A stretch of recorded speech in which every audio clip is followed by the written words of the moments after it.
கைத்தல நிறை கனி அப்பமோடு அவல் பொறி கப்பிய கரிமுகன் அடிபேணி கற்றிடும் அடியவர் புத்தியில் உரைபவர் கற்பகம் என வினை கடிதேகோ மத்தமும் மதியமும் வைத்திடும் அரண்மகன் மற்பொருள் திரள் புய மதயானை மத்தள வயிரனை உத்தமி புதல்வனை மட்டவிழ் மலர் கொடு பணிவேனே முத்தமிழ் அடைவினை முற்படு கிரிதனில் முற்பட எழுதிய முதல்வோனே முப்புறம் ஏறி செய்த அச்சிவன் உரைரதம் அச்சது பொடி செய்த அதிதீர அத்துயரது கொண்டு சுப்பிரமணி படும் அப்புணம் அதனிடை இபமாகி அக்குற மகளுடன் அச்சிறு முருகனை அக்கணம் அணமருள் பெருமாளே மட்டவிழ் மலர் கொடு பணிவேனே பணிவேனே பணிவோ. குருபியோ நமக. அனைவருக்கும் லலிதாவின் காலை வணக்கம். இதோ 4 வரி கவிதை. முதல் கடவுள் விநாயகர் அருள் பெற உகந்த இந்த நாள் பணிவோம் அவர்தாள். அனைவருக்கும் எனது இனிய விநாயகர் சதுர்த்தி நல்வாழ்த்துக்கள். இன்று மகாபெரிவா தெய்வத்தின் குரல் வாயிலாக பிள்ளையார் சகாயத்தை பெற்ற மற்ற தெய்வங்கள் பற்றியும் பிள்ளையார் எப்படி எளிமையானவர் என்பதை பற்றியும் உரைத்ததை உங்களுடன் பகிர்ந்து கொள்கிறேன். பிள்ளையார் தமக்கு வேண்டிய டியூவை பெறாமல் விடமாட்டார். பிள்ளையாருக்கு முதல் பூஜை என்பது தேவதைகள் எல்லோருமாக தீர்மானித்து, அப்படி இருக்க ஒரு ரெசல்யூஷன் ஏகமனதாக பாஸ் ஆகி சட்டமாகி விட்டதென்றால் அதை தகப்பனாராக இருந்தால் கூட பின்பற்ற வேண்டியது தானே.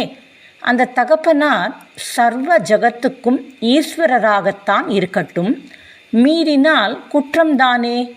தப்பு செய்தவரை பிள்ளையார் சும்மா விடமாட்டார்.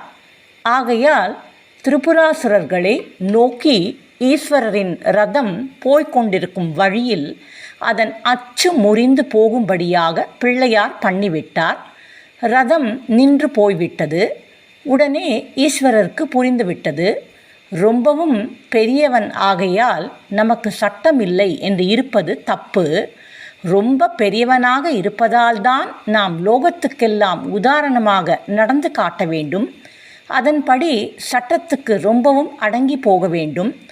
சட்டம் என்று வருகிற போது அப்பா பிள்ளை முதலான உறவுகளுக்கு இடமில்லை என்று பரமேஸ்வரன் நினைத்தார். உடனே கொஞ்சம் கூட ஸ்தானம் பார்க்காமல் பிள்ளையாருக்கு பூஜை பண்ணினார்.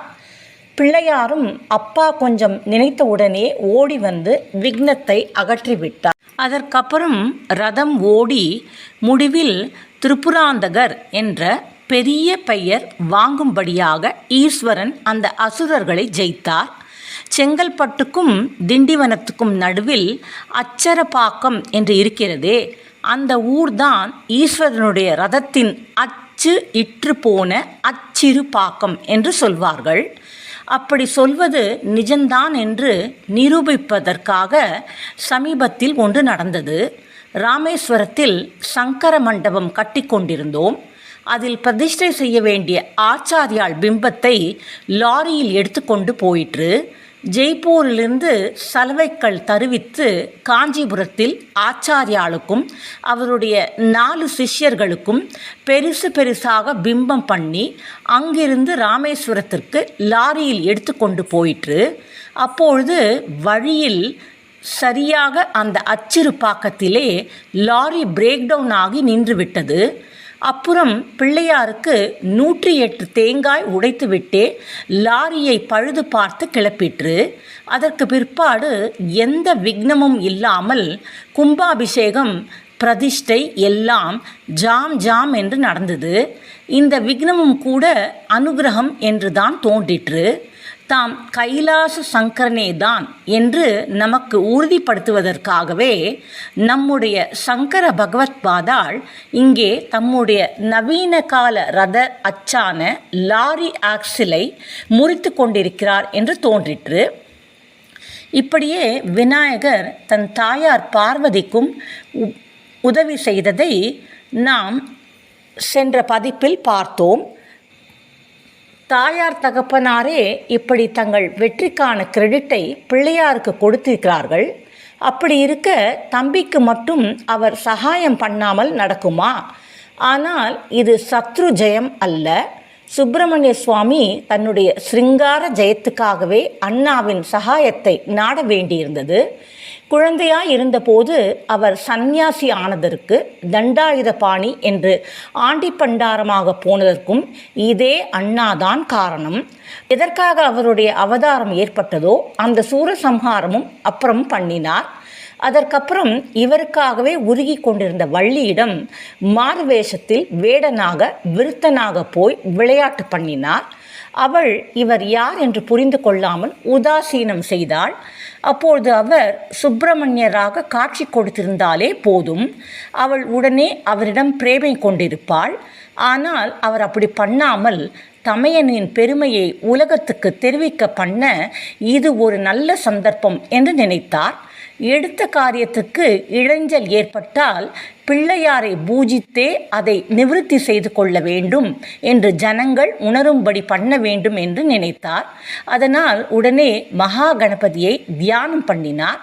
தம்பி கூப்பிட்ட உடனே தமையனார் பெரிய மதயானை ரூபத்தில் ஓடி வந்து வள்ளியை துரத்து என்று துரத்தினார். திக்கு திசை புரியாமல் முருகா முருகா என்று ஓடின வள்ளி விருத்த ரூபத்தில் எதிர்பட்ட அந்த முருகனையே முருகன் என்று தெரிந்து கொள்ளாவிட்டாலும் பயத்தினால் ஒரு குழந்தை அதன் தாத்தாவை கட்டிக்கொள்கிற மாதிரி அப்படியே இறுகி பிடித்து கொண்டாள்.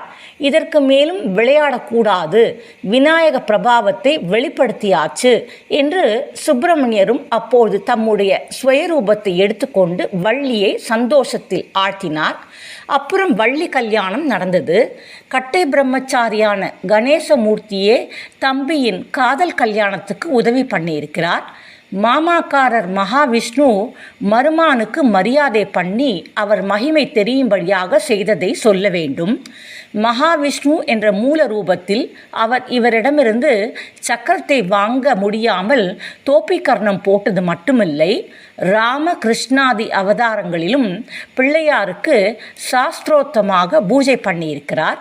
ராமா அவதாரத்தில் சேது பந்தம் நிர்விக்னமாக நடக்க வேண்டும் என்பதற்காக அவர் ராமநாதபுரம் சமுத்திரக்கரையில் நவபாஷாணம் என்ற இடத்தில் நவகிரக பிரதிஷ்டை செய்து பூஜை பண்ணினார் என்பதும் எல்லோருக்கும் தெரிந்திருக்கும். தேவி பட்டணம் என்பது அந்த நவபாஷாணம்தான். இப்போதும் ராமேஸ்வர யாத்திரை போகிறவர்கள் சுற்றுப்பட்ட சேத்திரங்களுக்கு சென்றுவிட்டுதான் ராமேஸ்வரத்துக்கு போகிறார்கள். மிகவும் கிரமமாக இந்த யாத்திரை பண்ணினால் முதலில் போக வேண்டிய ஊர் ஒன்று இருக்கிறது. விஷயம் தெரிந்தவர்கள் சேது யாத்ரா என்றால் அங்கே இருந்துதான் ஆரம்பிப்பார்கள். ஆரம்ப சுவாமியான விக்னேஸ்வரரை ராமமூர்த்தி பூஜை பண்ணிய ஊர்தான் அது. உப்பூர் என்று பெயர். ராமர் மாதிரி வடக்கிலிருந்து வந்தால் நவபாஷணத்துக்கு முன்னால் அது வந்துவிடும். அதுதானே பொருத்தம்.